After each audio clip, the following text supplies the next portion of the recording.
All right, here we go on this jumper's course. Nice solid start.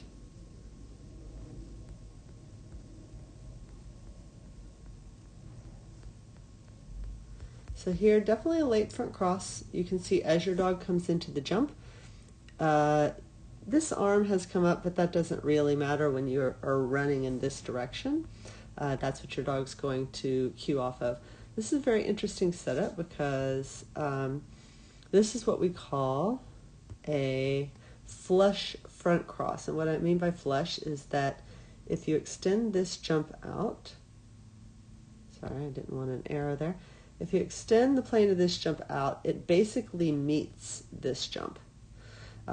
Whereas typically, if you had two jumps that were like this and this, you can see that when you extend this one, it doesn't meet this edge. So when we move this jump over, it becomes flush with this jump. So that's what we mean by a flush front cross. And when you have a flush front cross, you have to recognize that what you really need is a really tight turn from your dog. Ideally, it is almost as if they are going to completely wrap back, at least in the amount of turn that they have to do. And so we have to give them a lot of cues before they take off. So here, you're running. Now you start to slow down as you come towards the jump, but you're still moving forward. Instead, what I'd like to see is for you to really sprint ahead. I think that you could maintain your distance ahead a little bit more. Get up to about here and really stop and wait for your dog to respond to that deceleration cue by putting in an extra stride. As they take off, the other thing about a flush front cross that's different is that if you're right next to this jump in perfect decel position, like right here, if you're in that decel position, you're actually already basically on the front cross line because this other jump is so far in this direction that your front cross line becomes really close to this jump. And so if we look at this front cross line, you could give strong decel here, and then as your dog lifts, when they can't respond to the decel anymore, you can just step back into your front cross. You don't have very far to go. And so that would tighten up that turn.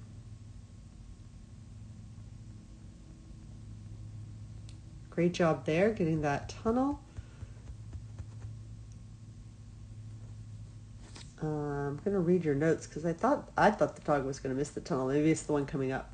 Okay, it must be the next one. So here you do a good job really turning your shoulders back towards your dog.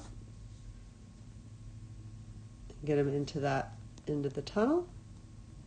Another late front cross. So as he's coming towards the jump, you're still moving forward. So your dog is not doesn't have the like crazy speed of some other dogs at this height based on the size of the dog, but you still have to recognize that you have a tall dog and he has to prepare and gather to jump relatively early. So it's too late at this point to be giving him deceleration cues because he's already launched. And again, I think you have plenty of time here and again, the spacing here is not very different from a flush front cross. So your front cross line goes from here to here. So again, because of the degree of turn back, you can be in decel position and still make your front cross. So I think in some of these spots where it's a really tight turn, you need to think about separating your decel and your front cross. You're just going in and doing a front cross. You need to think about first I decel to create this turn, then I front cross to finish the turn and switch sides. And I think that you're there in enough time to do it.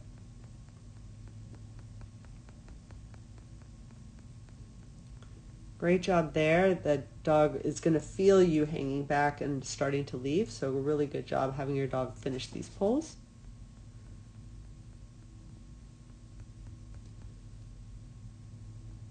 Yeah, this is a pretty difficult one too because not only do you need your dog to take this entrance, but this one, they aren't equal. If they were equal, this other one would be at about,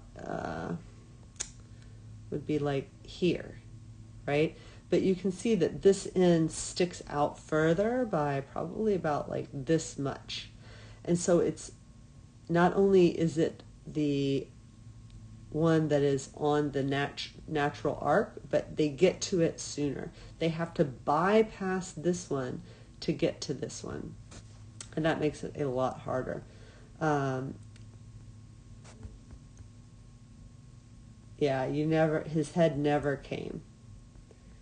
So you may have to stop ideally you don't have to do this, but if he's not responding to the cue, you may have to stop your motion altogether.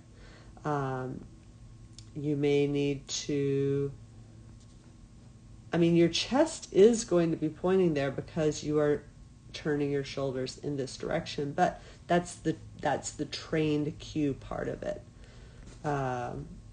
It also could be that I was wondering if maybe even the cue came too early, because I see your arm come up here. We do want to let our dogs know where it's going next. But yeah, it's just an arm. It's just an arm, and then you have these like shuffling feet towards the, straight towards the off-course tunnel.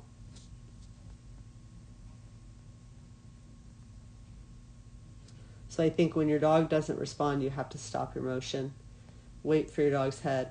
And then I also would repeat the verbal if you have verbal.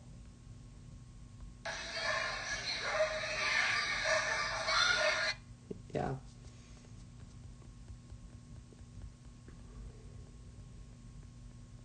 But the other thing I would do is I would set this up.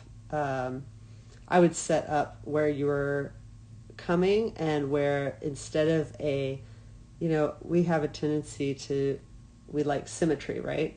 So we have a tendency to do this, and then maybe we would practice going here versus here, here versus here.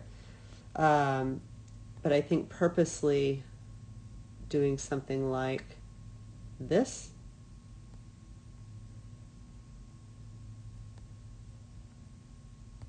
and doing here versus here.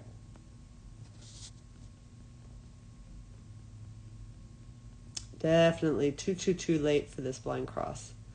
So if you're next to your dog, you're not going to suddenly magically get ahead of your dog enough to do this blind. What a dog for finding it. So at this point, I would just absolutely switch to rear. Just pull the dog here and rear cross here.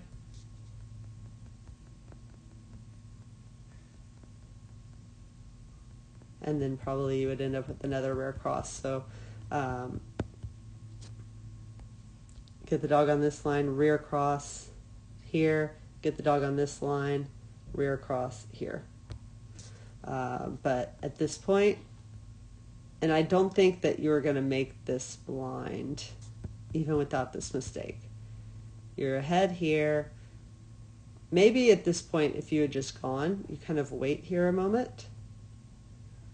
But at this point, I don't see you making this blind cross, because you have to, it's also a weird blind cross in that the dog has to turn this way, but you're blind crossing this way. So you have to finish and then also redirect back to this jump. So I think from where you were, rear cross definitely is the right move. In the planning stages, I might consider a front, where you can turn into your dog as they're taking this jump, finish the front cross. But that actually would do something like this. That would really signal this. So the only way to really make this blind work is if you are done with the blind and driving to this jump, not this jump, by the time the dog lands. If you're somewhere in here, you still have to get around this jump. And as you're trying to get around this jump, your dog is going to be thinking this the whole time. So I think here probably the right move is the rear cross, or a blind cross between these two jumps.